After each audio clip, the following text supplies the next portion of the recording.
সফটওয়্যারটি চালু হলে প্রথমেই কোম্পানি নির্বাচন করতে হবে।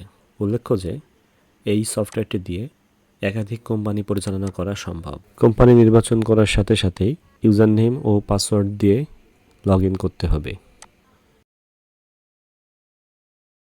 যদি কখনো পাসওয়ার্ড ভুলে যাওয়া হয় তাহলে রেজিস্টার্ড ফোন নাম্বার দিতে হবে এবং সেন্ড বাটনে ক্লিক করলে একটি এসএমএস এর মাধ্যমে ভুলে যাওয়া পাসওয়ার্ডটি জানা যাবে।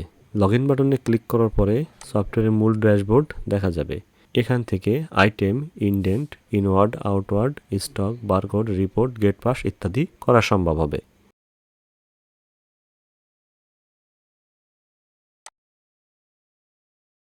এখান থেকে আইটেম ইনফরমেশন সেভ করা যাবে এবং নিচে সেভ করা সকল আইটেমের তালিকা দেখা যাবে। প্রয়োজনে যে কোনো আইটেম এডিট করা যাবে।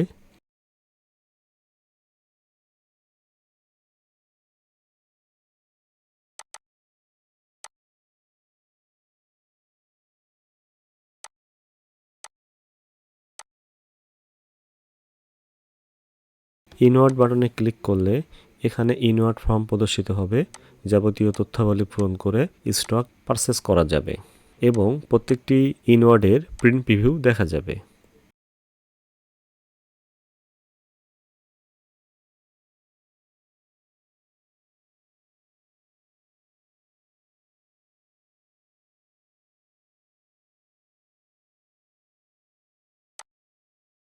অনুরূপভাবে আউটওয়ার্ড বাটনে ক্লিক করলে এখানে আউটওয়ার্ড ফর্ম প্রদর্শিত হবে এবং আইটেম নির্বাচনের মাধ্যমে স্টক আউটওয়ার্ড করা যাবে।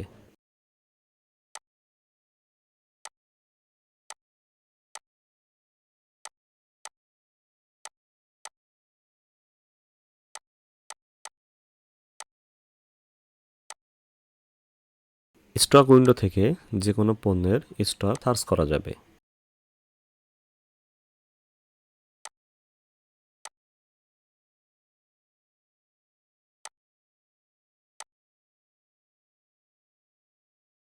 এই অংশ ব্যবহার করে পণ্যের জন্য বারকোড স্টিকার প্রিন্ট করা যাবে।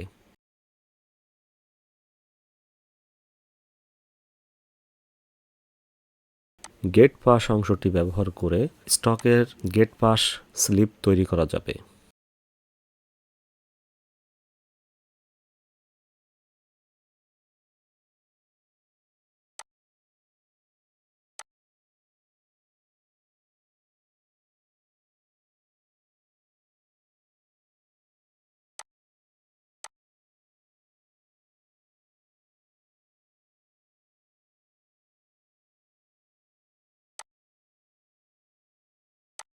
এখানে অনেক প্রকার রিপোর্ট সংযুক্ত করা আছে। প্রতিষ্ঠান তার প্রয়োজন অনুসারে রিপোর্টগুলো তৈরি করতে পারবে।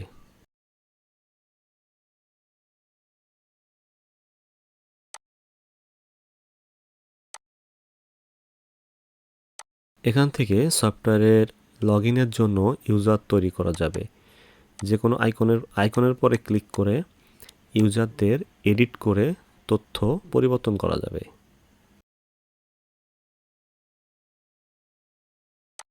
বিভিন্ন কোম্পানির ইউজার নেম এখান থেকে তৈরি করা সম্ভব।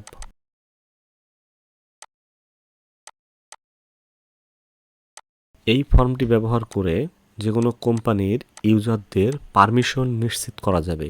ওই ইউজার সফটওয়্যারে কতটুকু পরিমাণ কাজ করতে পারবে সেটা এখান থেকে নির্ধারণ করে দেওয়া যাবে। তো এই ছিল এই সফটওয়্যারের সারমর্ম। আমরা আবার লগ ইন স্ক্রিনে ফেরত আসছি। এখান থেকে চেঞ্জ কোম্পানিতে ক্লিক করার মাধ্যমে অন্য যে কোনো কোম্পানিতে প্রবেশ করা সম্ভব। ধন্যবাদ।